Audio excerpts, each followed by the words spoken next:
বন্ধুরা, এমন কি কারণে একজন লেডিস সৈনিক কেন একজন 16 বছর ছেলেকে বিয়ে করলেন জানলে হয়তো আপনিও অবাক হয়ে যাবেন। কারণ গল্পটা শুরু হয়েছিল বাংলার সীমান্তের এক ছোট্ট গ্রাম। সবুজ ধানক্ষেত, পাশ দিয়ে বয়ে যাওয়া নদী, সন্ধ্যায় শীষ বাজানো হাওয়া। সেই গ্রামেই জন্ম নেয় সুমি সেন। সুমি ছোটবেলায় খুব একটা শান্ত ছিল না। সে মাঠে খেলতো ছেলেদের সাথে। সে পছন্দ করতো দৌড়াতে, লাফাতে, নিজেকে নিজেই প্রমাণ করতে। আর তার বাবা ছিলেন সেনা জওয়ান, বর্ডারে পাহারা দিতেন। বাড়িতে ফিরলে তিনি শুধু হাসতেন, কিন্তু তার চোখে যুদ্ধের ইতিহাস জমে থাকতো।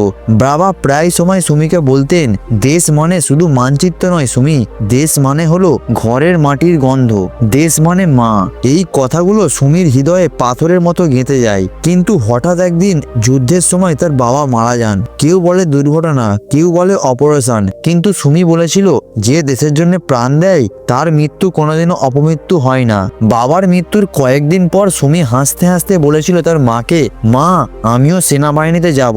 মা তাকিয়েছিলেন অনেকক্ষণ, তার চোখে ভয়, গর্ব আর অদ্ভুত শান্তি। কিছুক্ষণ ভেবে তার মা বললেন, ঠিক আছে মা, তুমিও যাবে, আমি আমার বুককে শক্ত করছি। কিন্তু সেনাবাহিনীর প্রশিক্ষণ কোনো খেলা নয়। অনেকেই প্রথম মাসে ভেঙে পড়ে, কিন্তু সুমি তার চোখে আগুন ছিল। সে ভোর 4টেই উঠে 15 কিলোমিটার দৌড়াতো, বালির বস্তা কাঁধে নিয়ে পাহাড়ে উঠতো, বরফে হাত রেখে ফায়ারিং প্র্যাকটিস করত, ঘন্টার পর ঘন্টা নিঃশব্দে পাহারা দিত। সুমি কখনো হার মানেনি। সবার মনে হতো এই মেয়েটার ভিতরে যেন একটি আগুন আছে। সে নিজেকে বলতো, আমি যদি দেশের জন্য না করি তাহলে কে করবে। গ্রামের লোকেরা তাকে নিয়ে সবাই গর্ব করত, মাও হাসতেন। এবং রাহুল, তার ছোট্ট ভাই, তখন মাত্র 12 বছর বয়স। সে তার দিদিকে দেখে নায়িকা ভাবতো। সুমি সেনাবাহিনীতে যাওয়া মানে বাড়িতে শুধু মা আর রাহুল। মা ধীরে ধীরে অসুস্থ হতে থাকলেন। ডাক্তার বললেন, তোমার মায়ের হার্ট দুর্বল, শরীরে রক্ত কম, চিন্তা কমাতে হবে।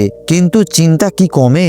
বাড়ির বাজার, রান্না, হাসপাতালে যাওয়া সব রাহুলের কাঁধে। সে মাত্র 16 বছরের যুবক। তার পড়াশোনা, জীবন, সময় সব যেন বদলে গেল।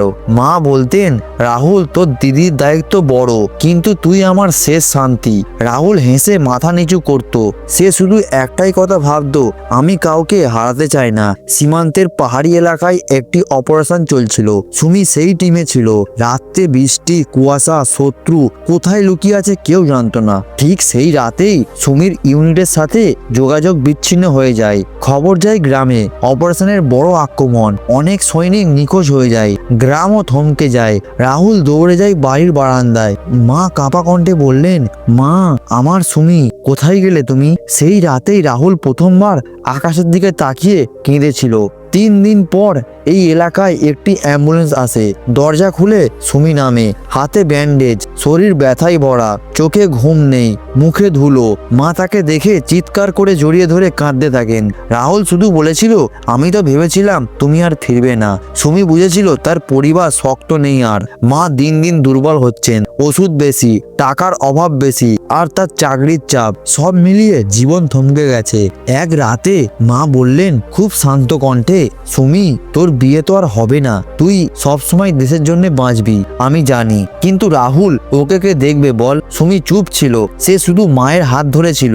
মা শেষ রাতে বলেছিলেন, রাহুলকে এমন একজন মানুষ দে যে তাকে কখনো ছেড়ে যাবে না। সুমির চোখ ভিজিয়ে বলেছিল, মা আমি আছি, আমি কখনো রাহুলকে ছেড়ে যাব না। মা হেসে চোখ বন্ধ করেছিলেন চিরতরে। সেই রাতেই নীরবতার আজও আকাশে ভাসে। মায়ের মৃত্যুর পর সুমি সিদ্ধান্ত নিল সে রাহুলকে আইনগত সুরক্ষা দেবে। তার অভিভাবক থাকলেও সে নিজেই। কিন্তু আইন অনুযায়ী এটা করা একমাত্র পথ। সুমি তার ভাইকে বিবাহ করতে হবে। না কোনো সজ্জা, না কোনো দাম্পত্য, না কোনো শরীরের সম্পর্ক, শুধু দায়িত্ব। কিন্তু তার গ্রাম বুঝলো না। মানুষ চিৎকার করলো, লজ্জা, পাপ, সংস্কার ভাঙলো। সুমি সামনে দাঁড়িয়ে বলেছিল, তোমরা যা দেখছো তা বুঝছো না। এটা প্রেম নয়, এটা দায়িত্ব। যদি আমি না দেখি তোমরা কি দেখবে আমার ভাইকে? মানুষ ধীরে ধীরে চুপ হলো। রাহুল শুধু বলেছিল, দিদি ধন্যবাদ। সময় ধীরে ধীরে বয়ে গেল। রাহুল 18 বছরে পা দিল। একদিন সে দিদির সামনে দাঁড়িয়ে বলল, দিদি তুমি আমার ঢাল ছিলে, এবার আমি তোমার তলোয়ার হব, আমিও সৈনিক হব। আর কিছুদিনের মধ্যেই রাহুল সেনাবাহিনীতে যোগ দিল। দুজন ভাই বোন মিলে এখন একসাথে দেশের সুরক্ষা করছে। দুজনেই এখন অজানা যোদ্ধা। এবার আপনাদের এই গল্পটি কেমন লাগলো কমেন্ট করে জানাতে ভুলবেন না, এবং ভিডিওটি ভালো লাগলে একটা লাইক করে চ্যানেলটিকে সাবস্ক্রাইব করে দেবেন।